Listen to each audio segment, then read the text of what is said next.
You know, everybody knows who you are. You know, you own businesses. I think Max Muscles at that time. You know, everything's going really well.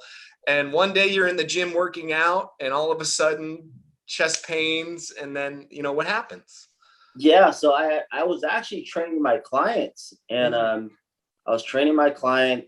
Next thing you know, I felt like I had 1,000 pounds on my chest, and I knew something major was going on. So I was able to slow my breathing down enough, and I had my client call the ambulance, and they picked me up, and I was able to slow my breathing down, try to relax as much as I could because I knew something major. I couldn't get myself all worked up. Right. And, all I remember was waking up and, you know, staple chest.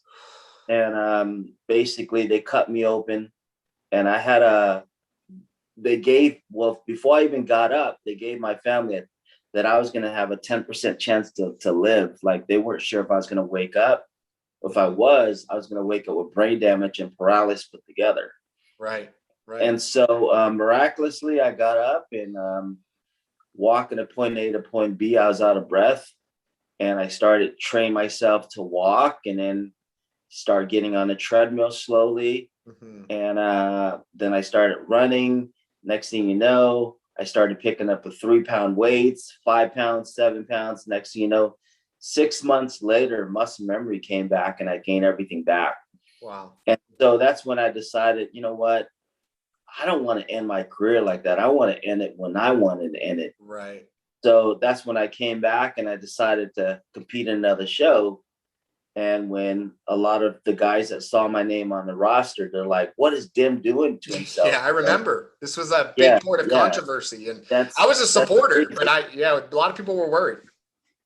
Yeah. So then when I got on stage, it was like, oh, damn, Dim looks good. You looked awesome. Yeah, you looked awesome. Yeah, and then, you know, took top 3 again, qualified for the 3rd Mr. Olympia. But right after that, I did the Olympia, then I did the Sacramento Pro, but there wasn't any like 212 or anything. It was just an open show. So I did that, and I took 4th. And then that's when I said, you know what, I'm going to retire. Yeah. So that's when I chose to retire. And then right after that, they took a CT scan, found it, the second part of my aorta was starting to expand. They're like, hey, look, we need to do another surgery on you. If not, what's going to happen is you're going to basically, you can die.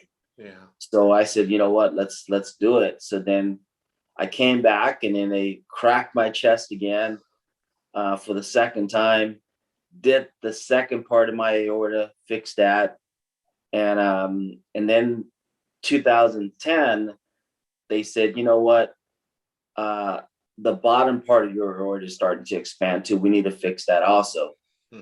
So then the second doctor who did the second surgery, you know, told me, hey, when you go back to Kaiser, make sure they don't do the stents.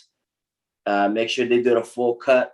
If not, it's not going to hold up. And I let Kaiser talk me into doing the stents. And next thing you know, 2012, I started sweating, started having chest pain again. I said, man, I know something major is going to happen if I don't get into it. So I rushed myself. I drove myself to Kaiser, and I sat there in the parking lot, goes, you know what? I know they don't have a good cardiologist.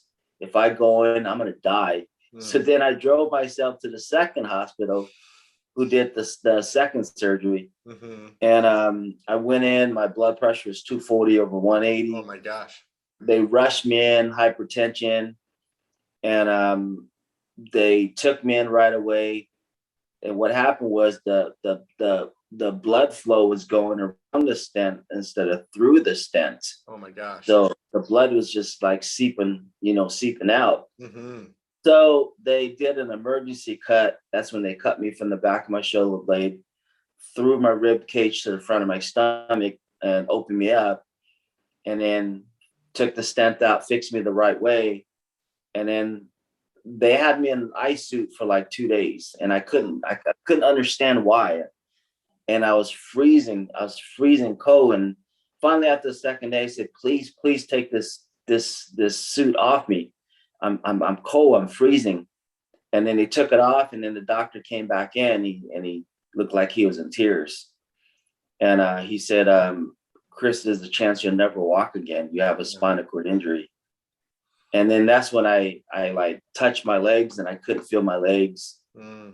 I couldn't move my toes. I tried to get up and I fell off. And that's when I couldn't believe it. I was like, man, this has got to be it. And I was still kind of drugged up.